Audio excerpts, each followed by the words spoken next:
Welcome to We Need to Talk Now, presented by AT&T.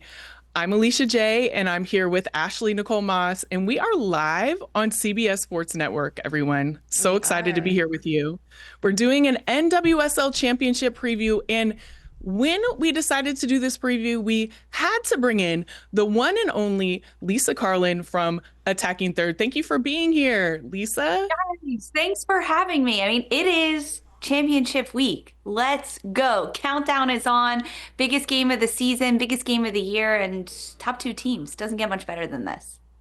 It sure doesn't. Yes, always excited to have guests on the show. Listen, before we get into all of that good stuff, we have to do some housekeeping. As usual, you know the deal, Alicia. We want to remind you to follow us on all of our social media channels. We're on Instagram, we're on TikTok, we're on Twitter/X, whatever the kids are calling it. Alicia, I think we have to get a Blue Sky account now because apparently that's the newest thing. So Emma, you're going to have to work on that. Don't ask me how to use it. I have no idea. But if you want to keep it a little bit more simple, we're also on YouTube, so make sure you are liked and subscribed, notifications all the way up. And if you're more of a podcast listener than a watcher, we got you covered there too, because we have a QR code that will pop up when the show ends, and you can scan that and listen to us wherever you get your pods. We're on Apple, we're on Spotify, so there's no reason to not be tapped in with us right here at We Need to Talk Now, presented by AT&T. No reason at all. And you definitely want to be tapped in for shows just like this and shows that, like Ashley said, we do on YouTube and every other social platform. So definitely be tapped in so they come right to you. And right now, what we're going to talk about is a little NWSL preview of the championship. But before we get to that, we have to talk about the semifinals. It was a wild weekend of action in the NWSL as the semifinals took place. Washington and Gotham squared off on Saturday, and Orlando and Kansas City, they squared off on Sunday. Both games, listen, delivered on the drama, okay? 1,000% with the spirit. That was me giving the drama to your drama. Listen, we're here for all the drama. With the spirit, once again, securing a come-from-behind win, and Orlando securely taking home a win over the Current. The Spirit won their game on penalties after mounting a late comeback against Gotham. They were down 1-0 in extra time, and rookie Hal Hirschfeld, who we just had on the show not too long ago, scored in the 93rd minute. Not only did Washington went on to score all three penalty kicks, Spirit goalkeeper Aubrey Kingsbury stopped all three Gotham goals.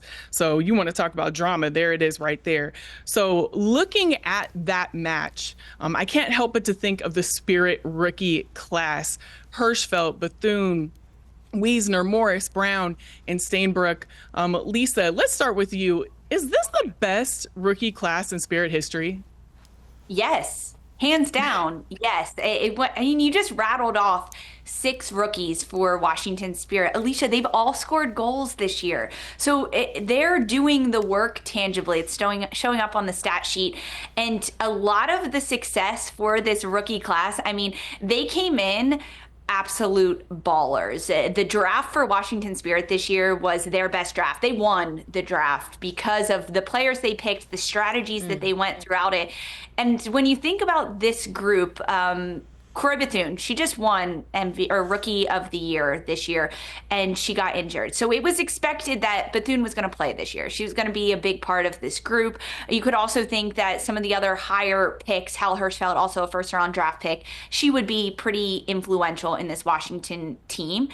They dealt with so many injuries this year. A U.S. women's national team veteran and leader, Andy Sullivan, got dealt with an injury. So because of that, other players were forced to step up, and that allowed a lot of space for players like Steinbrook in the midfield to shine through, Courtney Brown, McKenna Morris, to be able to flex a little bit more of this rookie class depth. I mean, they're so good. They're electric. They're fun to watch. They look like they're having a good time. And because we're talking specifically about this Gotham Washington semifinal, I have to give some love and a shout out to McKenna Morris and Hal Hirschfeld, who ended up getting the game-winning goal to tie it, to send it into extra time and go over the time because of an assist. McKenna Morris, she did the set piece to Hal Hirschfeld. They were Clemson teammates, and they're both rookies. I mean, love to see that partnership and dynamicism growing, especially in the playoffs and in big moments for this team.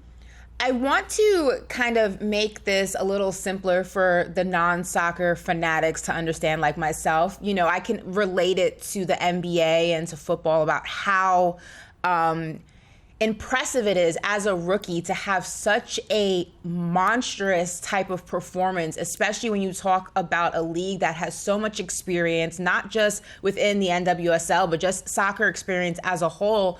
Can you just kind of break down for the fans who are kind of learning, the new fans, new soccer fans like myself, what this means in terms of just the talent that comes in and out of the, you know, the process to enter into this phenomenal league, and what this means for the development as a whole?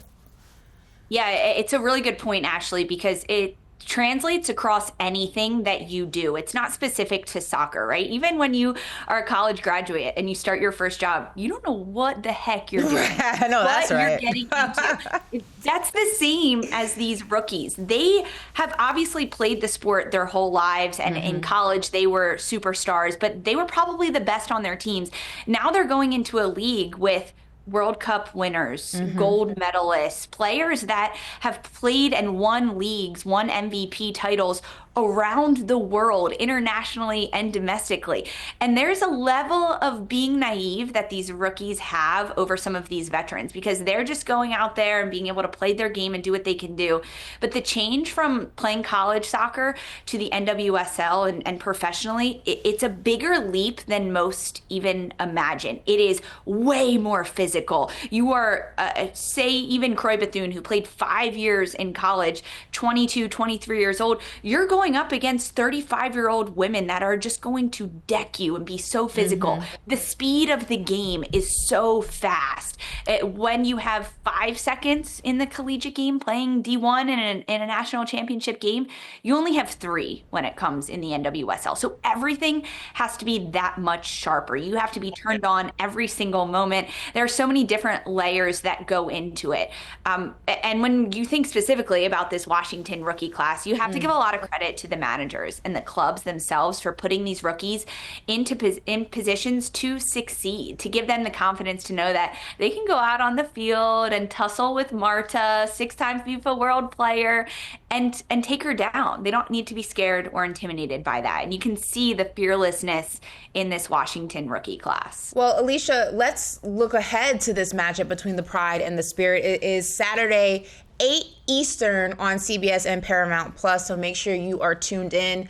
What's it going to take for Orlando to win its first NWSL championship? That's a big deal. It's a big task. It's a big ladder to climb. But if anyone's capable of doing it, I think that this Pride team is more than equipped to make this happen. Oh, Definitely early prediction more. from Ashley. I like this. She did give the early prediction. What I would say for Orlando to have their first NWSL championship that they've ever had, they just need to do more of what they've done all season long. Good point, Alicia. You look at what they've done and the impact that they've had, and just where, and we're going to get more into coaching too, but where Seb Hines has taken this team, they just need to keep doing what they're doing. I know that sounds very, very simple, but it's just the truth. The players have been firing on all cylinders. You saw in the last match that they had, I mean, it was crazy in that last semifinal match that they had. So seeing the impact that they've had all season, what they've accomplished, they really just need to keep doing what they're doing to get that first championship. What do you think, Lisa? Yeah, it's been a really fun season for Orlando. Despite all the records that they've broken, when you kind of strip all of that away, they're a group that is having fun and loves what they're doing. They love their teammates. They feel supported by their coaching staff in Seb Hines. And when you have that as a foundation for a group, it's really hard to stop them. And defensively, this Orlando team has looked better than any other team in the league because they are all bought in. Their back line, despite having some younger players. Corey Dyke playing in the right back position. She's a rookie, but she has been tremendous this year, following suit, understanding the roles. It stems from goalkeeper Anna Morehouse in the back, setting a shutout record this year.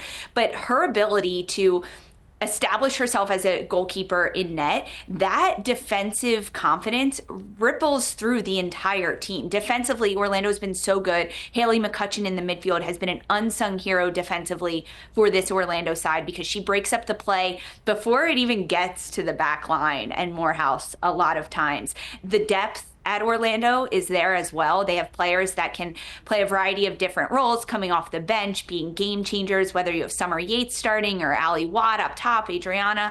So many different threats coming from all different angles. And there's one factor that plays deeper than anything on the pitch. It's Marta. When you have a legend that is putting her all on the pitch every single day and in training. I mean, a lot of people are talking about the fact that she's 38 years old. To me, I'm like, she's 38. Let's go. That is a pro, because not a con, it's a pro, because she's been around the game so long. And when you have someone that has been around it and never made it to an NWSL final, never lifted an NWSL trophy before October of this year when the Pride won the Shield, you do it for someone like this. And when she balls out the way that she did in the semifinal, you can't not want to do so much more for her and put your body on the line. So all these factors for Orlando are so key in this game. But when you have this emotional element of playing for Marta, a legend of the game, it's that much deeper and that much stronger and that much harder to break down. Well, listen, age ain't nothing but a number. But speaking of number, it is time for us to go to a quick break. Before we do, we want to remind you to subscribe and make sure your notifications are turned all the way up on YouTube so you don't miss a minute of the show. And don't move a muscle, because we will be right back.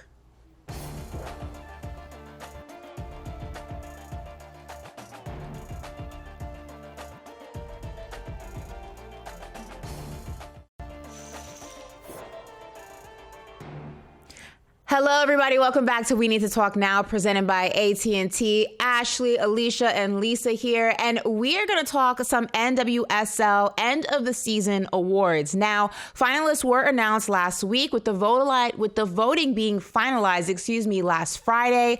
Now, already the first and second teams have been announced, as well as Rookie of the Year and Coach of the Year categories. Now, we're going to keep it in the surprise bubble here, in case you haven't been tuned in, locked in, and we're going to announce those winners, the ones that we do know at least, right here on the show. So first up, Alicia, Rookie of the Year, do the honors for those who may not have been aware. We're not going to do any spoilers here, like end of the show spoilers, and I'm going to let you go ahead and handle this.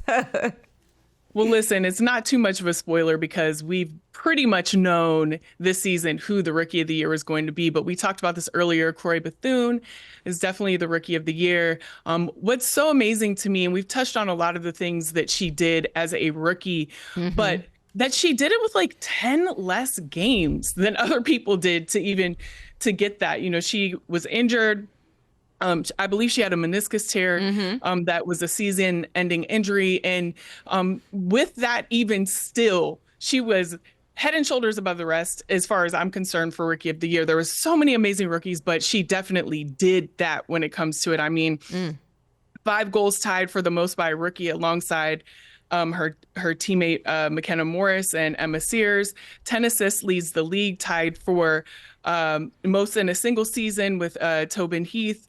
Made Olympics debut and group stage after being called up as the alternate.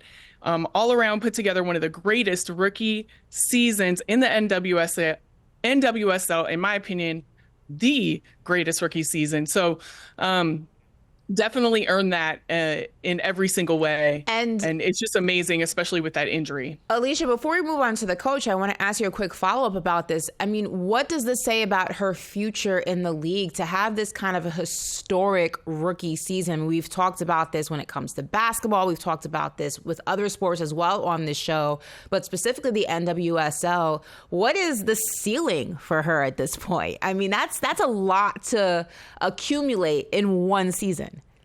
Yeah, when you start off like that, the sky is the limit as far as I'm concerned. And you've definitely, and Lisa, you can chime in on this too, but I think you've solidified, yourself as a player in this league, coming out the gate like that and showing what you can do, especially in the amount of time that she did it. The sky's the limit as far as I'm concerned. Like, if this is how you start, I don't even want to know how you finish. Okay. We really only got a small taste of what Croy Bethune can do. I can't wait for her to come back next year stronger and better than ever. All right, Lisa. Well, I'm going to let you do the honors for this next award for Coach of the Year. Now, there were a lot of names that were up for this award, but as we know, there can only be one winner. For those who are not locked in, who is the NWSL's Coach of the Year? Oh, Ashley, I am so glad you gave me this honor. It is Orlando Pride head coach Seb Hines wins 2024 NWSL Coach of the Year. So deserved for this coach because as a former player, he knows all too well the struggles of being at the bottom of a table. And that's what he was given when he took over as Orlando head coach, the bottom of the barrel. And he took them to win their first ever trophy, winning the Shield this year. An undefeated streak unlike no other, the most points of a club, tied for the best defense in the league this year. He did so much with this group and established them from the ground level up, building on a foundation that he established of good players, having fun off the pitch, understanding the game plan from the inside and outside so different players can sub in, realizing that every single player on his roster that gets on the pitch has a purpose and instilling that belief in them as well.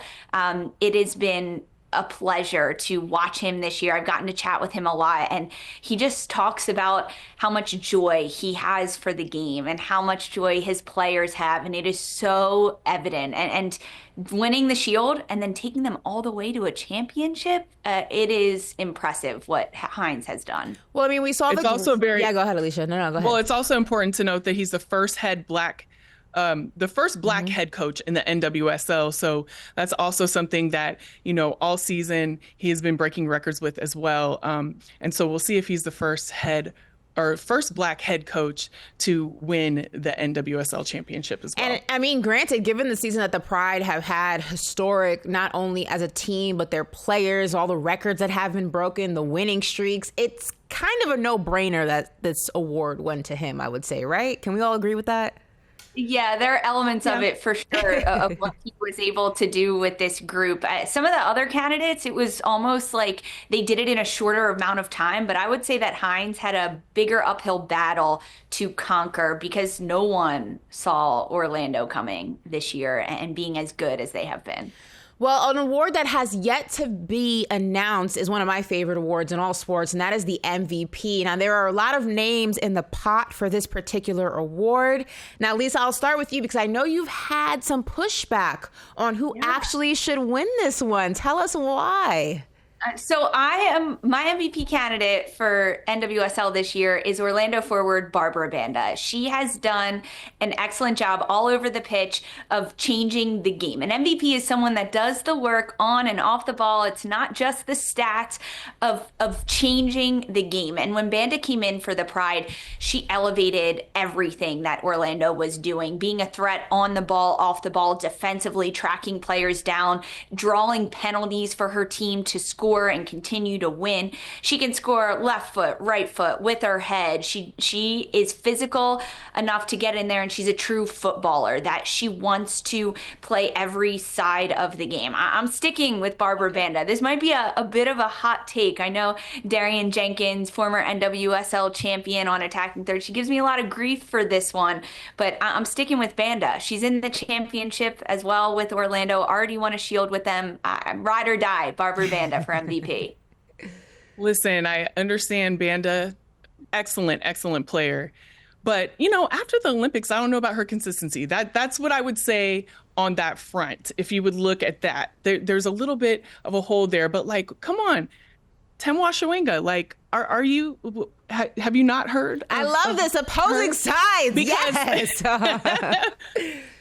I mean, the Golden Boot winner, it's very, very clear. Electric forward, record setting on every single level, 20 goals in her first season, broke NWSL scoring records. She has, this is an understatement, but has range, especially with the type of goals that she gets. Has been consistent on every single level. I mean, we talked about that with Banda. The list goes on and on and on. I feel like it is a very apparent MVP for the NWSL. I mean, I don't know. I'm gonna have to push back a little bit on Banda, even though, I know a lot of people have been doing that. I'm gonna add on to it, Lisa. I know. Listen, we'll see. I am not mad at it. There can only be one MVP and there can only be one NWSL champion. And after the break, we are going to give our predictions on who we think that will be.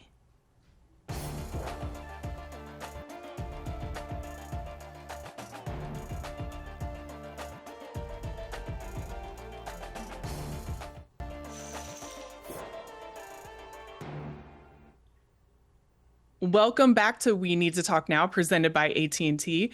And listen, if you missed this show, don't worry, it's going to be on YouTube.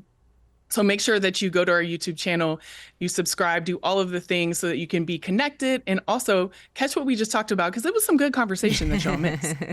But right now, we're going to get into our picks for the NWSL champion. We kind of have to quickly do these things, but Ashley, who do you think is going to win and why? I'm going to keep it short and sweet. It's going to be Orlando. I don't have any groundbreaking analysis, but Washington kicked out Gotham. I'm New York ride or die, so I can't have them win. Give me Orlando all day, every day. Actually, I like it. You're going with vibes and gut feeling. I'm also going with Orlando Pride, but because of the analysis. They swept Washington twice during the season. I'm also expecting a goal fest. The last time they played, 5 goals. I'm going with Orlando and a couple goals on the night. Listen, I'm going to Orlando too, but I want them to do it for Marta. How could you not? A storybook ending to an amazing season, and we'll have it right for you. Do not miss it. It's going to be on primetime at 8 p.m. ET this Saturday on CBS and Paramount Plus, and we'll see you next time on We Need to Talk Now.